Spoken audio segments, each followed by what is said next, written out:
Welcome to Carve Your Path. Today, we are interviewing an investment banker in New York City, one of the top firms in the world. He is going to give the breadcrumbs of exactly how you become a successful investment banker in the world's biggest financial ecosystem. You're going to get everything you need to know about becoming an investment banker, how you can carve your own path to the world's biggest ecosystem for money. I'll see you inside. Will, dude. Obviously, I've known you for a while, so I know a good bit about you, but the audience has no idea who you are. So if you were in a room introducing yourself and they needed to know as much as possible, how would you explain who Will Pemberton is? Yeah, so William Juwan Pemberton is my full name, but I go by Will Pemberton usually. People like to say my last name when they say my name for whatever reason, because they've told me that it's like a nice name to say. But I'm originally from Chicago. I'm now in year 6 of living in New York City. I moved to the East Coast though when I was 14. Okay. So I'm in New York for been in New York for 6 years. I'm from Chicago, but like increasingly, or as every year goes by, I'm reaching a point where I spent most of my life on the East Coast. Mm-hmm. I have more time on the East Coast than in Chicago. And I share that because at 14, I left home to go to boarding school in New Jersey. Yeah. I went to Blair Academy in Blairstown, New Jersey. I was there for 4 years, really sort of a formative, transformational period in my life. And I went to Lehigh, and then from Lehigh, I went to New York. But sort of to kind of go from forward to backwards, I am someone who was raised by a single mother. My biological father has never really been in my life. We've never really had a relationship. I've got one younger sister, half sister. We have different dads. But my mom sort of had just me for the first 10 years. Then my sister came along. And that's also kind of a recurring theme in my family. All of my first cousins were all raised by my aunts who were all single mothers. Like we all share the kind of sort of fact that our mothers had to figure it out and hustle and raise us to be the people that we are today. So raised by women, love my mom, mama's boy, but left home at 14 and it's sort of been off to the races since. I'm a mama's boy too. Shout out mom. Yeah. Kathy Carver. Shout out Kathy Carver. Look, I'm a big believer that who you spend all of your time with in the formative years is exactly why you become who you become. But today, present day, you're pretty hard, man. You're an investment banker. You're living in the ecosystem in the mecca of the financial world, and you're doing really, really well. And I think what I want to unpack with you is A, what does it feel like to be an investment banker? B, how do we get there, right? Because I think most people is trying to find the path to becoming an investment banker. You've carved that path obviously very well. It wasn't easy, but you had to make a lot of very hard decisions, sacrifice, and now you're in this world and you have staying power. Most people don't last very long, right? It's usually a year or two, and either somebody shows them the door or they beg before the exit gate. And you've stayed in. So I think I really want to dig in with you about how you've been able to do that. But starting way back now, being an investment banker, and like, what does that really mean? If the audience doesn't know what investment banking really is, how would you explain it? Yes. So I think that when I was recruiting for investment banking as a sophomore, my mentor at the time at a bulge bracket bank was sort of giving me guidance around like how to describe it and sort of what the day-to-day looks like and what it means. I think the best way to describe it is you ultimately help your clients raise capital. So if you're XYZ public company or private company, you need to do something transformative. You need to make a massive capital investment.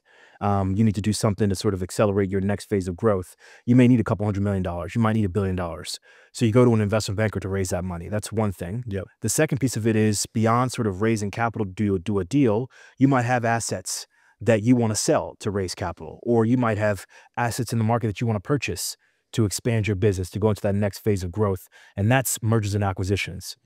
So we also advise in that capacity. And then the third piece is just sort of like a full umbrella of just strategic advisory, as we like to call it. Right. That is sort of like being a sounding board for the C-suite, being a sounding board for the board of directors.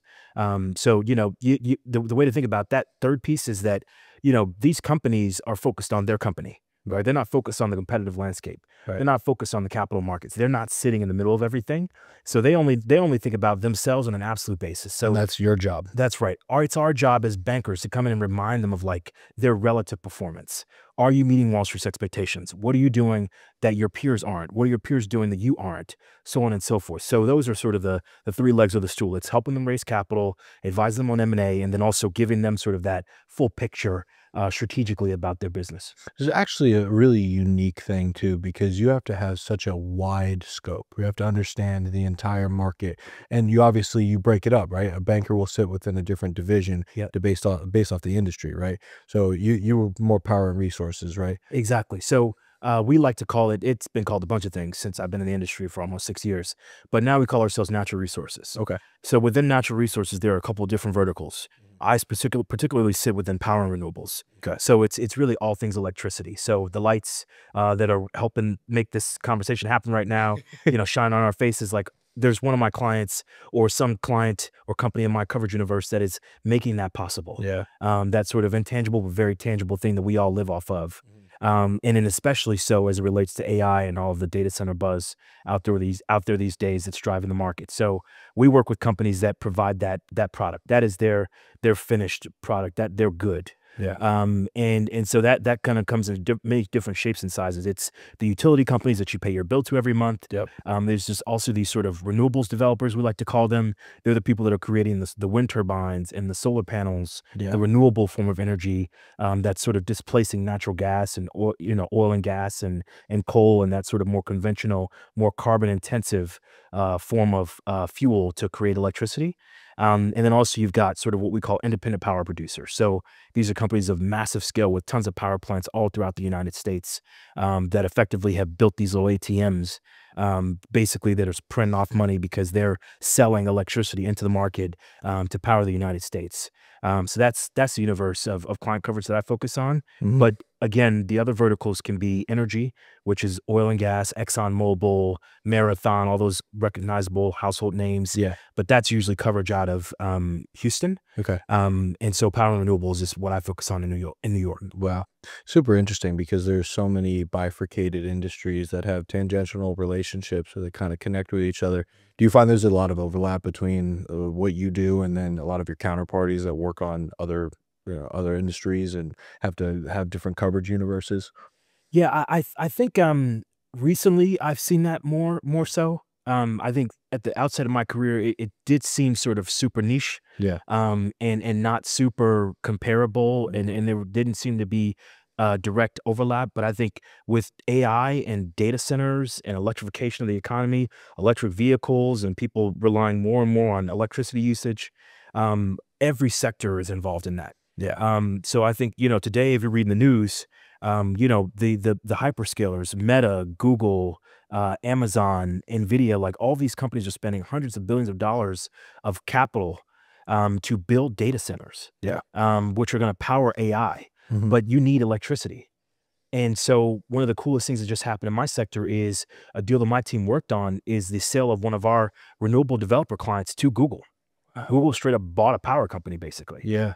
So we're starting to see technology overlap with power and renewables, which historically wasn't sort of the sexiest sector to be a banker in, because when you think about like asset allocation and investors in the stock market, utility stocks tend to be like bond proxies. Right. There isn't a ton of growth, or there hadn't been historically, and people didn't pay much attention to it. But now there's a real spotlight on the sector because there's so much more overlap across all these other sectors, just given how real the need is for electricity. Yeah. Really redefining where the value is and Yep. what a fundamental value company is Yep. versus a growth name, right? Absolutely. Yeah, it's funny. One of my mentors, Ben Siegel, he always made this joke. He said, "Do you know the golden rule?" And obviously, you'd say, "What's the golden rule?" Yeah. And he said, "The guy with the gold makes the rules," right? So, when you talk about a Yeah. company like Yeah. Google and how they start to dominate the market and what they're spending on and being able to buy companies in other industries Yeah. that have seemingly nothing to do with what their course of business is, Right. but then they start to dominate the other industries because it does feed what they do, right? So Absolutely. it's interesting because at the core of what we're seeing happening in our country and the world is power and resources, right? Yep. Where are we going to be able to fuel the rest of the economy? Yep. And some of this is linked to space. What's going to happen in space, which is Absolutely. the whole different conversation. So I'll Yeah. draw this back, right? Yeah. To get into this situation in life, you had to find a lock-in period. And so we're going to lock in real quick with an ultra Okay. patch. And All right. I know you haven't had one yet. So I know Yeah. this is going to be a transformative, euphoric type of experience. All right. Now, the ultra pouches are the #1 non-nicotine product on the market, and they are powerful. This is your performance pouch, and you're a performance guy. You're performing all the time. You're always on. So Yeah. we're going to put one of these in. Okay. Do you prefer wintergreen or tropical? Which? I'll do tropical. Okay. All right. I'm going to pop this one over for you just to not complicate the access product here. Thank you. So I'll take one too, so we can lock in for this pod. Yeah. I'm an upper decky type of guy. Lower decky kind of guy. Lower decky type of guy. All right, so we complement each other. But if you guys want an ultra pouch, these are phenomenal, and you can find the link to them in the description. So now that we're locked in for this podcast, we can talk about how you were able to lock in and get into this situation. So let's bring it back to where you believe the start of your path to investment banking really started. Is that at Blair? Is that at Lehigh? At what point did you really figure out that you wanted this investment banking lifestyle? Yeah. So it certainly kicked off when I was at Lehigh, but just taking a step back when I was at Blair, I used to always tell my friends that I didn't really know I didn't have a particular favorite in terms of schools in college when I was going through that process. But I would tell people that I knew I wanted to do something in business. I know I wanted to do something like Warren Buffett. That name was familiar. Most everyone knows who Warren Buffett is. You may not even know what the guy does, but it just rings a bell and you think business. So I wanted to go somewhere where I could, enroll in a business school as an undergrad. That's what I wanted to do. And throughout the college sort of admissions process, I realized that Lehigh was one of those places. And it just so happened to be the case that one of my mentors at Blair, and a scholarship donor of mine, he ultimately sort of was super supportive of the idea of me applying to Lehigh and was fully behind the application and was super jazzed about that. So it made it pretty easy for me to sort of end up at Lehigh. I went to Was he an alum of Lehigh? He was. Yep. Okay. So he had obviously gone through the education. I think Exactly. that's an important part because people who have experienced the education understand the excellence that a university brings Absolutely. will advocate for it, right? Yep. And so you picked Lehigh, which is a smaller school in Pennsylvania that isn't UPenn, but it's obviously an awesome university that educates a ton of guys on the investment banking landscape. Curious, so when he and you were speaking about Lehigh versus your other options, what stood out about Lehigh versus your other potential avenues? Yeah, so it checked the box in terms of that business exposure and course curriculum immediately. Whereas all the other schools I was looking at in the NESCACs and the liberal arts colleges were not going to be that opportunity. Yeah. So that sort of quickly turned me off to those schools. But at the same time, they had fully functioning formal squash programs because I played squash at Blair. Yeah. But my focus wasn't about squash in the next chapter. It was about how do I set myself up for this career that I want in business. I didn't really know what that meant. That was just the buzzword I was throwing out. So I knew that Lehigh had that. I think the second piece for me was just in terms of the overall size of the school. You mentioned Lehigh not being that big.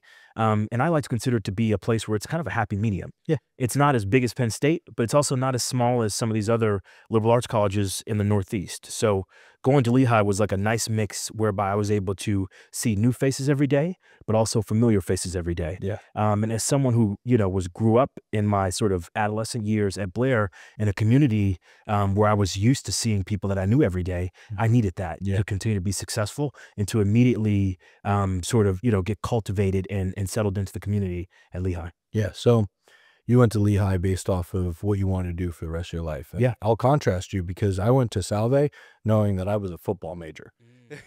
Okay. I was telling people I played football and I am a football major. Yeah. And I did not look when I left college the way that I entered it, right? And I imagine you looked very different too. You were super active. Yeah. And we'll get into that. I was super active on campus by the time I finished my college education. Yeah. But I picked my school based off of a few criteria. It was 70% female. I got to play football on the water. It was a 5-year MBA program. So if I messed it up in the first 4, I at least had an extra year of cushion to get a little extra feather in my cap. Yeah. And I ultimately decided that an MBA, and I think you might agree with this, an MBA is only really valuable later in career because you give yourself a pivot point, right? You've now re-educated yourself, but you also expanded your alumni base and your network. Where if you go to the same school and continue your education, your network has not changed. It's the same exact network. You just have an extra piece of paper and it's really expensive. And so I always found, as I kind of woke up to the idea that the MBA was not going to tool me any further, although I did take some of the classes, and I thought like a business law class with a guy who was doing real estate transactions in Rhode Island was super productive for a Salve kid who wanted to do business and understand that level. That was the only valuable part about it. So it was worth those extra dollars, but staying around for an extra year was not going to be valuable.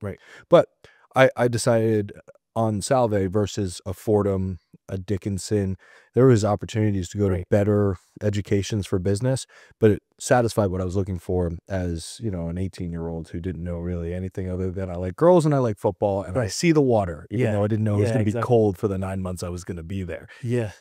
About halfway through, that's when I realized I wanted to be in business. I wanted to work close to the market. Okay, I want to be an investment banker. Why? Because I'm reading that it has got the sexiest starting salary. These guys are powerful. This is the best place to be when you enter the business and the finance industry. That was my view, and I quickly learned how difficult that would be in the back nine of college at a non-target school. Was that at the forefront of your brain when you were getting into college? So I didn't have any idea really what investment banking was.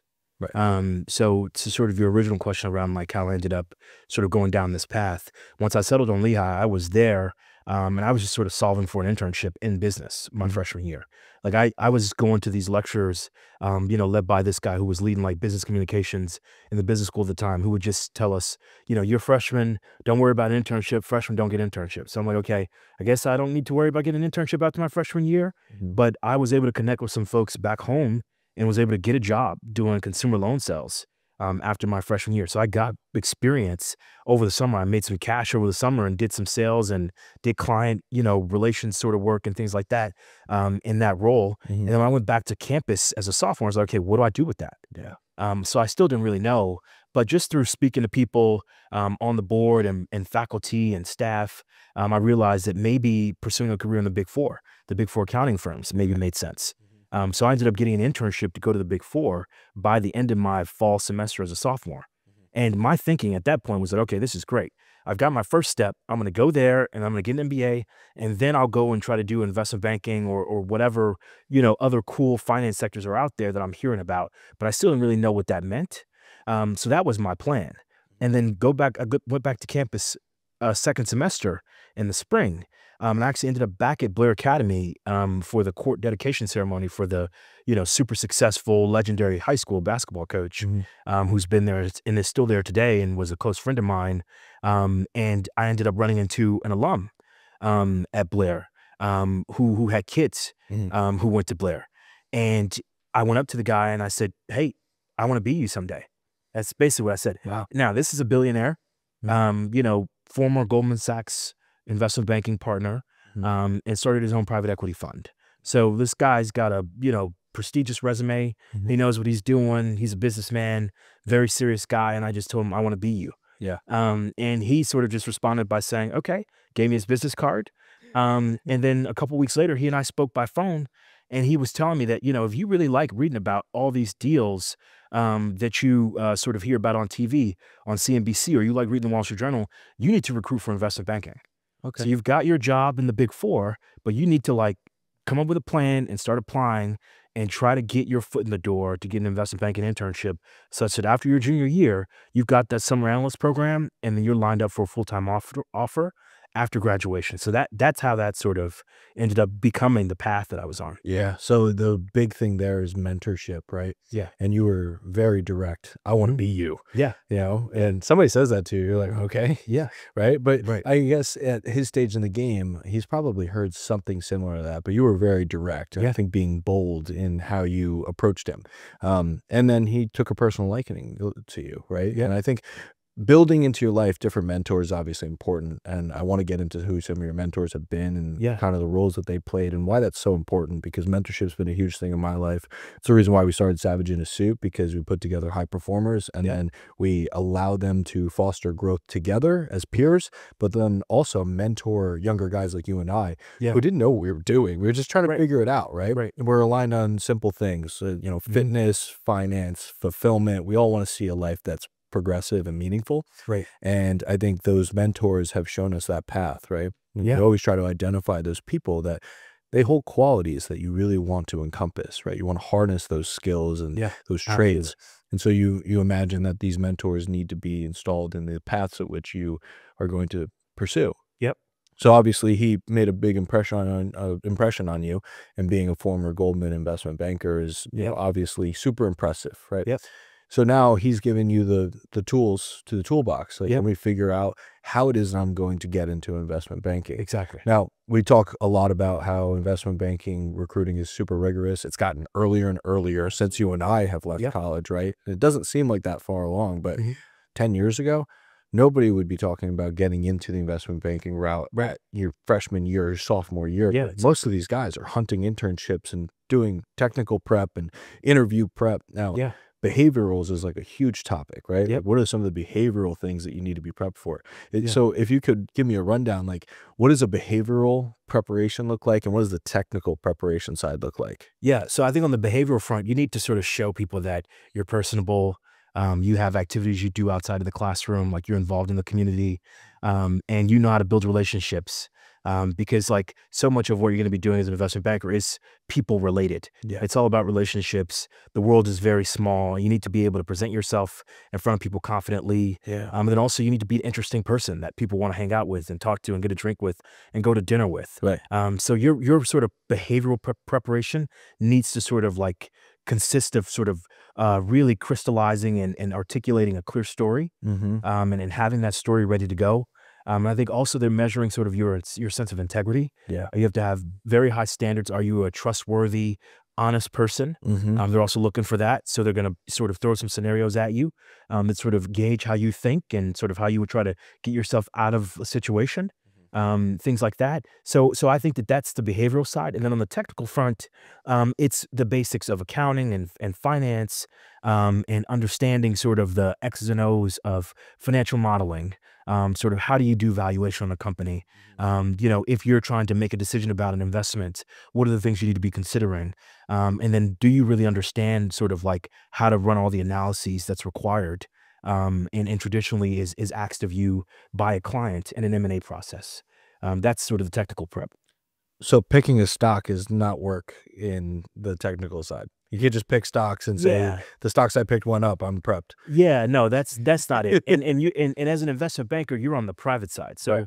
I think there's kind of like a bifurcation Mhm. within Wall Street. There is like the market side, which is public, and then there's like capital markets, and then there's also like the private side, Mhm. which is where most all the M&A is housed. Yeah. So I'm on the private side where I do M&A, but I do work with sort of folks on the public side within equity capital markets or debt capital markets. So if you're issuing debt or issuing shares and equity to fund your capital plan and to raise money, you have to work with bankers who are on the public side, Right. sort of to serve your client and to sort of help them with their needs. So I think that in terms of stock picking, like that's not really relevant for an investment banker because you're on the M&A side, Yeah. but you do need to understand how to look at a stock and sort of like understand what a stock price is, how to understand how to sort of think about and analyze stock price performance, because those sorts of things are all included in the materials Yeah. that you're publishing and bringing to client meetings and making decisions with. Yeah.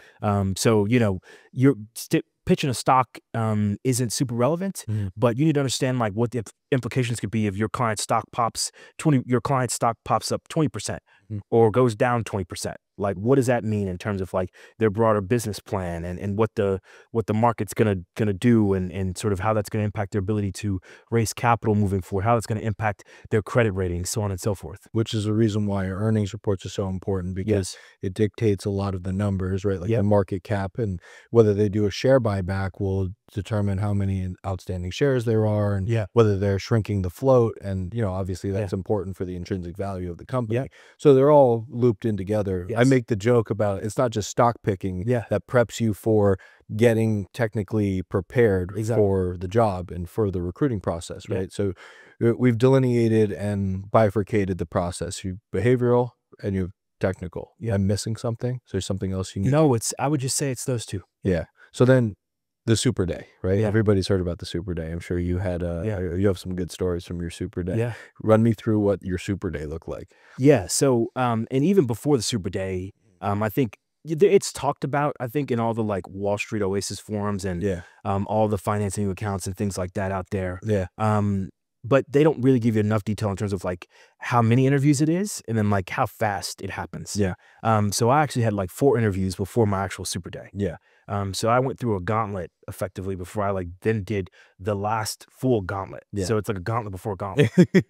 Final boss is final boss. Yeah. So you go into the super day and you're effectively just in a pressure cooker Yeah. for, an hour Mhm. effectively. So, but to start, they brought all of us into a room, me and all the other candidates that I was competing against, sort of SAT style, sat us at a long conference room table, Mhm. gave us an info packet, gave us a piece of, some paper, gave us a pencil and gave us a calculator and said, you've got, 30, 45 minutes to go through this case study and come up with a decision and to prepare analysis. And we're going to put you into your interview room and you're going to be in the interview room for the rest of the day. Yeah. So we all started there, elbow to elbow, working through the case study, coming up with the solution, time, going to your interview room. And then there were 4 interviews back to back, 25 minutes apiece, maybe 2 to 3 minutes in between.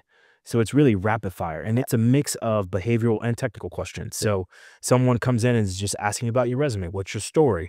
Someone else is asking you sort of what you would do in this scenario or that scenario, or why investment banking. And then someone else is asking you to walk them through a DCF, like why are the 3 financial statements important? And then there's also someone who's going to like grill you on your case study. Like, so here were the 4 options. Which one did you choose and why? Like, and probe you on this fact or that fact. Yep. And did you think about it differently? Like, what about this solution? So on and so forth. How much does confidence influence that process, right? Because even if you're a little wrong, maybe like a touch off, but at least you answered confidently. How much does that influence their decision? I think that is like 90% of it. Yeah. I think you can be really smart and have a great answer, but you got to have some confidence behind it and be able to articulate it clearly. You have to be able to like feel comfortable taking a position and then defending that position. That's what people want you to do. Yeah. Now, you also want to show integrity in that if you're wrong, even though you're confident, you're willing to say, okay, I'm wrong. Yeah. Thank you for clarifying that. Actually, now that you say it, I would think about it this way or would have done it differently, Yeah. so on and so forth. But I think people do really appreciate confidence because in these sort of like pressure cooker scenarios, clients are going to be looking to you as on a day-to-day basis in your real life job to like advise them when they need something, right? That's consequential, right? Suppose you've got a CEO that just started and their balance sheet needs a lot of work. Their credit ratings aren't great. They need like $6 billion. Like they want to talk to someone who's confident. Right. They're going to say, Will, like, do you think we can raise this money? How fast can we raise it? Like, who do you know, amongst all the big wig investors that can help us raise the capital? And you got to have like confidence, Yeah. right? You may not be entirely right because everything doesn't always go perfectly, but you need to assure that company and that client and that CEO that like you're their guy. Yeah. You're their girl. And what you just exemplified is that you need to be able to show in the interview room that you have the qualities of what they're going to look for in 5 years. Absolutely. Somebody who can present confidently a strategy to get to an end result that's positive, right? And I think that's majority of life, and this is applicable to every industry, is that if you show up more confident than anybody else, then you're probably going to edge them out. Even if you're like slightly off on your strategy, you could probably make up most of that on the fact that you made confident and deliberate decisions. Absolutely. Yeah. In the process of recruiting for investment banking, how much do you need to be unique and how much do you need to match what the criteria is? Yeah, so this is a very good question. And I think that it's like one of the biggest things that's overlooked. And I'll never forget what my mentor told me when I was going through the recruitment process at one bank. And he was saying that, Will, you got to crush these technicals. Like those are like boxes that people need to check. But the technicals are not a qualifier. They're only a disqualifier. Yep. So his point being that you got to just get that done, but it's not going to score you any points. You gain nothing from getting them right, but you lose everything if you get them wrong. you gain on the behavioral side.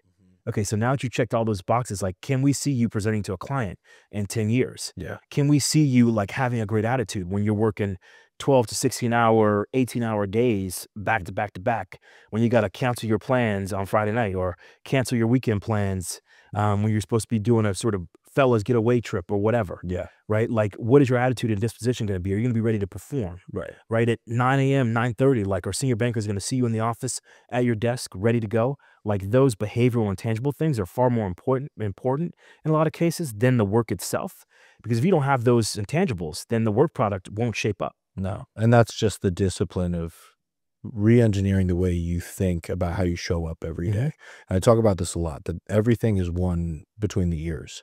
And do you walk into a room and change the dynamic of that room, right? Yeah. And I think that is what you're talking about and alluding to, is presenting yourself in a way that makes people feel like when you come, you're going to be dynamic. You're going to bring energy to the room. Absolutely. People are going to want to be around you. Yep. They know that you're prepared for today. And even if you had a tough day yesterday, you're showing up with a bunch of piss and vinegar in you, right? Yes. And Absolutely. so whether the job or your business is going really, really well, how you show up every single day is going to dictate whether you get to keep showing up, right? Yes. And something I want to talk about, Ray, is the recruiting process is obviously very difficult. And you have to nail the technicals, the behaviorals, you have to present well, and then you have to work all the way through the process, which is basically like check the boxes or you get out. Right. And it's a very small class comparably to who applies, right? Yes. How big was your class in investment banking? My first year analyst class was 6 people.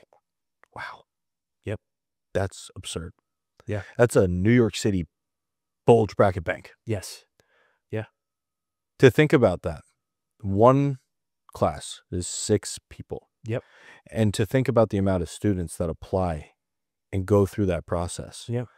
And probably go through that process with 3 different banks. Yeah. And a lot of them don't even get into one of them. Right. Obviously, you had to be a bit different. You were special. And being in that class was obviously your first win. But then comes your next lock-in period. Yep. How's the pouch treating you? Is it good? Great. Do you like it? I like the tropical flavor. No, be honest with me. Do you like it? No, it's very good. Yeah, I like it. It's kind of sweet, right? Yeah, it is. Kind of reminds me sometimes like a Jolly Rancher or something like that. Yeah, it's great. Yeah. I like it. It's subtle. It's not too much. It's good. I ran out of the watermelon. Okay. It's actually my favorite flavor. Like I said, Okay. Well, next time. yeah, they're sending it to me right now. So Okay. I'll send you one. Okay. Perfect. But your lock-in period Mhm. as you enter as a first year, right? Yep. I want to talk through first some of the stigmas about investment banking. There's obviously a lot around how they treat you, Yeah. how the industry views you as a first-year analyst. How did they treat you when you joined the bank, when you became a first-year analyst? How do they treat the first-year analyst class? Yeah. So, I mean, you certainly are at the bottom of the totem pole. Like, that's just a fact. Like, you are the most junior person. So naturally your plate and the things you're asked to do are like a lot. Yeah. And a lot of things fall on you. And I think that a lot of the grunt work, the less glorious work, falls on you. That's just kind of the nature of the business. So that's one piece of it. I would say that I think that over time, culture in investment banking has gotten better, just from what I've heard from senior people. Yeah. So you are still junior, and they sort of will treat you as such. But no one was really ever sort of a douchebag or would say anything sort of, disrespectful or sort of question your upbringing or anything like that. Like, because HR rules are a lot more stringent. I've never had that experience, but I do think that you feel kind of the weight of the responsibility. And you're just a child, right? You just literally went from going to sort of parties in college and grimy basements to sitting in sort of a sort of awesome, beautiful office building, working for one of the largest banks in the world. And you're also working on multi-billion-dollar deals. So you have to grow up really fast. So you kind of feel that immediately. And I think, Mike Tyson, has a saying that everybody's ready to fight and has a plan until they get punched in the face. Right. And so you get punched in the face. Yeah. In banking. It really is trial by fire. Yeah. So I would say that sort of the way that they treated me was sort of, hey, you're going to have your rite of passage. It's going to be tough. You're probably going to sleep the least amount. amongst everybody here, but you've just got so much to learn in such a short period of time. And so I would say for me, looking back at it, I never really had a issue with like the sort of culture of my team, Mm. and no one was ever like really mean to me. They were hard on me and they pushed me to be the best version of myself. Yeah. But that's all because you had so much to learn in such a short period of time. And the other thing I would add is that like, I think that what really makes investment banking have this very cutthroat culture and reputation is the fact that there's no formal training. Yeah. Like that's just like one myth to sort of settle, is that you will not get training wheels. Like you get a taste of that in your recruitment process, because you get maybe paired with a mentor who will give you some guidance on, oh, here's what you should practice. Like this is what you need to like sharpen up on your resume, or sort of like get smarter about in current events, or here's this sort of technical sort of concept that you need to master, so on and so forth. They'll get those pointers.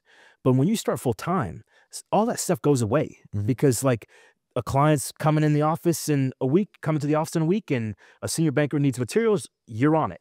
You are the next warm body around and available. So like, go swing for it. Yeah. And you just have to figure it out as you go. Yeah.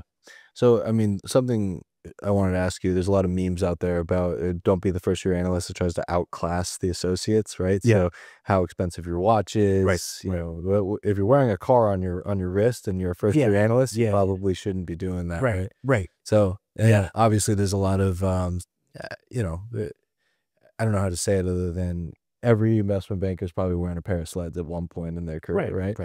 So there's things that you all copy each other and it's cultural, right? But culture is changing, and what Jamie Dimon has said publicly is that he won't allow for seniors to make analysts and associates work Friday into the weekend now. Is that true? Have you noticed that you're not allowed to get weekend work or like late Friday work, and that stuff is not happening as much as it used to? Yeah, so I think there has certainly been a cultural change across Wall Street. I think that all the banks have sort of implemented a more sustainable work-life balance model to the extent that they can. I just think that sometimes you're going to work on really important projects, things with very, very tight timelines and expectations and turnarounds just set by your clients, and it's either you do it or they're going to go hire someone else to do it. Yeah. So I think that they're certainly much more closely tracking the hours you're putting in. Yeah. With all the technology and sort of all the monitoring that there is. Yeah. That's available to all these big banks. They're certainly able to manage sort of how hard people are working. And I think that they also actively try to step in when people are sort of doing 90 or 100-hour weeks back to back consecutively. That's clearly something's not right. Maybe it's just a very demanding project, or maybe they need to be given better guidance, or the team needs to add more resources. So I think they certainly keep much more of a pulse on those things in real time. And I would say that to the extent that it's not needed, I'm not just working on the weekend just to work on the weekend. Right. I think that is long gone. And I will say that like people have gotten, I think, better about this whole FaceTime culture. And quite frankly, the more senior I've become in investment banking, and you know, when I'm working with analysts as an associate, like I really don't care where you are outside of like the normal working hours where you're supposed to be in the office and show up. Like I just want you to get it done and get it done right. Yeah. Like I don't care how you do it. I'm not going to micromanage you. I'm not going to manage your time.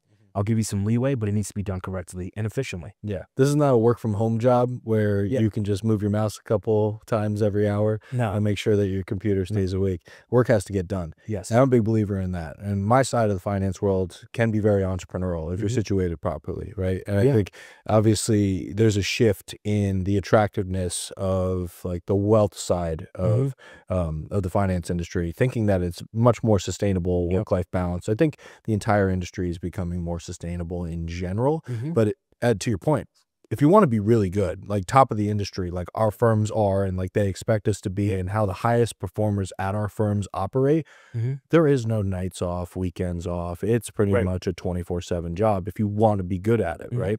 And if you want to make real leaps at your career in the same line, or you want to be able to pivot, you have to be willing to put that work in. Yes. Otherwise, you're taking steps back.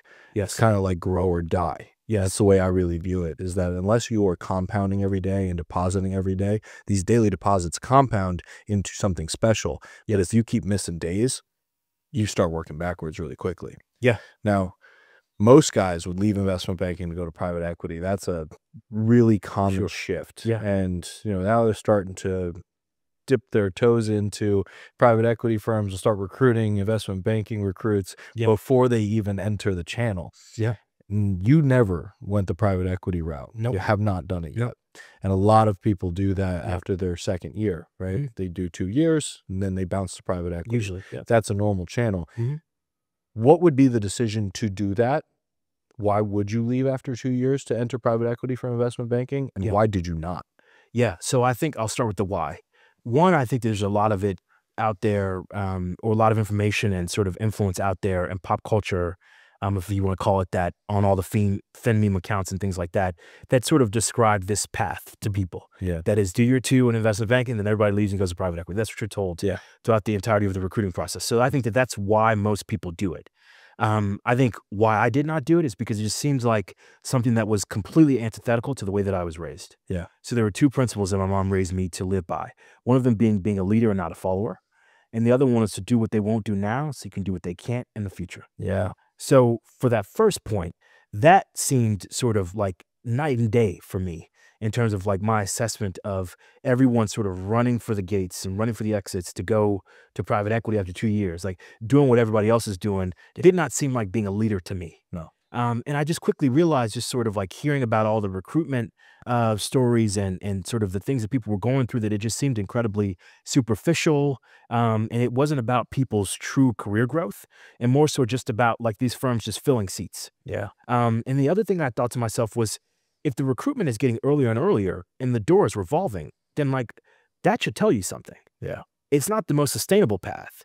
So it depends on what you're solving for. If you're solving for doing what everybody else is doing, you're solving for prestige, quote unquote, and, getting a bag, then like, sure, you can do that. But like, you can very well end up, 4 years after graduating without a job or needing to figure out what you're going to do. And I think at this point in my career, I'm starting to see a lot of my peers who took that route, they're in that position. Yeah. They're now doing business school, or they're, on the corporate side. They're like sort of trying to figure it out and where to go next. So that's, I think, kind of the why piece and the why not from my perspective. And I think the other piece of it is, for me, I always sort of told myself, until I feel like I've absolutely mastered and seen everything in my current job, am I really ready to go somewhere else? And that's not just within the context of sort of, me not deciding to go from one bank to another, because I've done that. It's mostly just about in terms of like being an investment banker overall. Yeah. So, when I started out my career, I was at one Wall Street firm that wasn't in the top 3.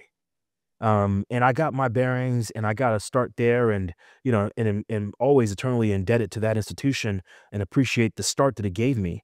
But since I've joined the big 3, and have been working sort of at a higher level with a higher caliber of people, it's like going from, sort of a double-A team to the big leagues, Yeah. playing for the Yankees. Mm-hmm. And so I hadn't experienced that yet in my career. And now that I'm experiencing that, I'm realizing, wow, there's so much to learn playing for the Yankees. Yeah. Right. And sort of being a starter and consistently performing every day, being the best version of yourself. So there's just so much more for me to accomplish. Yeah. And that has just certainly reassured me that my decision to not do what everybody else was doing was the right one. Okay.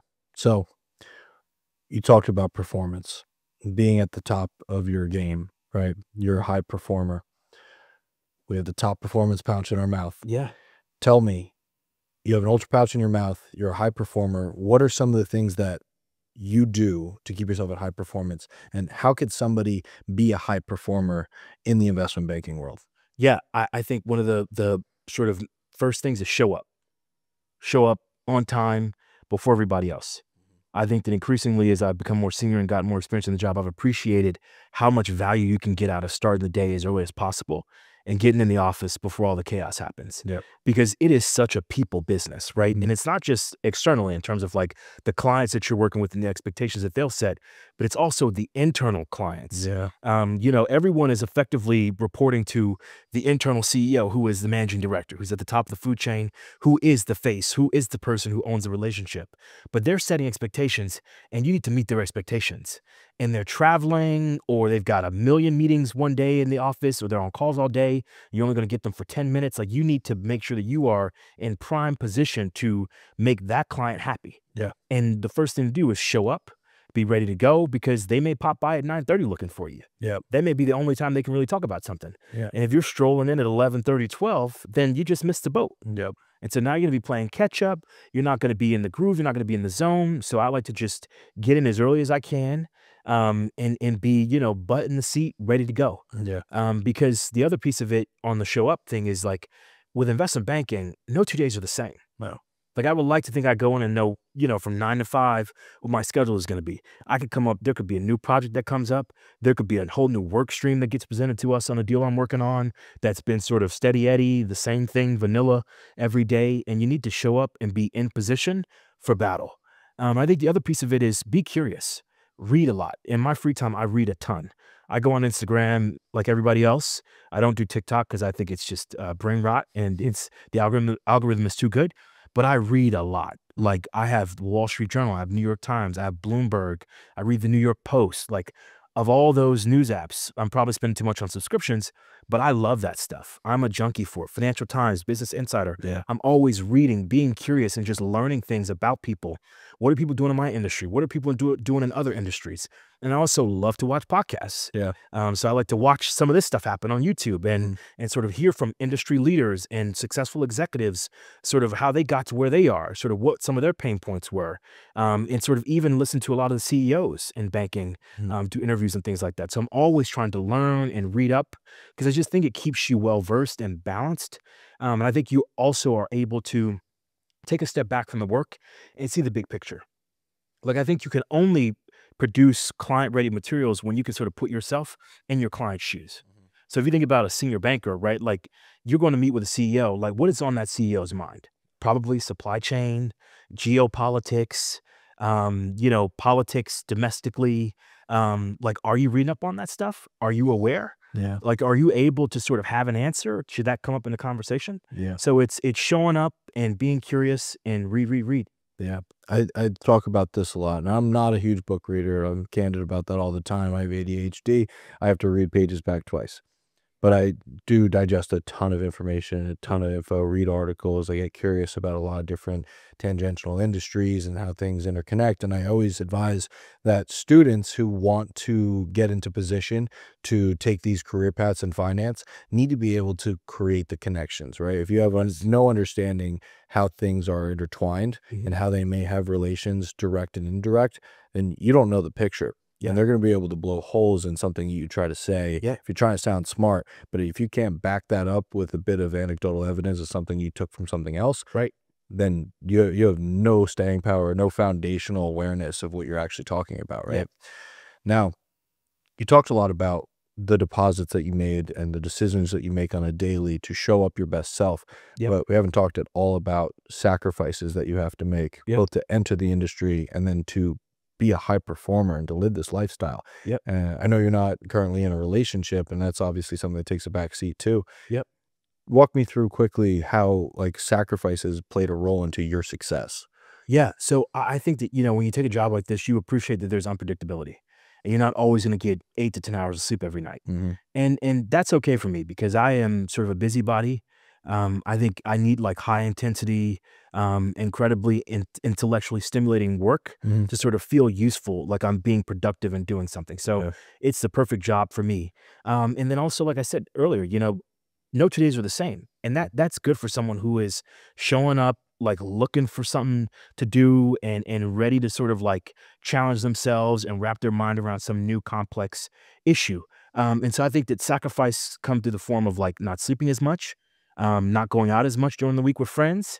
And I think you got to condition yourself too and all that. So I think it's having the conditioning and the discipline that's required to be able to say, okay, I may not sleep throughout the week, but like when it comes Friday night, am I going to like go get a drink with friends and go hard, or am I going to like go to bed and get some rest and then try to get up the next day and go to the gym and try to start my day in a healthy way, and then sort of like recalibrate over the course of the weekend to take care of myself. So, I think it's making sacrifices with respect to sort of sleep and seeing people, but then also you got to know how to like force yourself to be disciplined enough to recharge. And then also try to carve in some time to like be with friends and be with family. So it's definitely a continuous balancing act. The other thing I would add is that I think, for a couple years in this job, well, most of the years I've been in the job, I made an excuse to not go to the gym. Because when I was going to the gym at Lehigh, I had this consistent routine. I knew that I would be able to get in at this time, be done at this time, go to bed at this time. Now that I've got a very unpredictable job, I've now gotten to the point where I no longer make that excuse. if I can get home by midnight and get at least 5-6 hours of sleep, I'm probably gonna get up and go to the gym in the morning, Yeah. because that's the best way to start the day. Mhm. That's the most difficult part of my day usually. Yeah. And then by the time I get to the office and my butt is in the seat, I'm ready for war. Yeah. You've created momentum in the morning. And I Yep. talk about that all the time, is the compounding effect of like getting that first thing done and how much more the day rolls for you.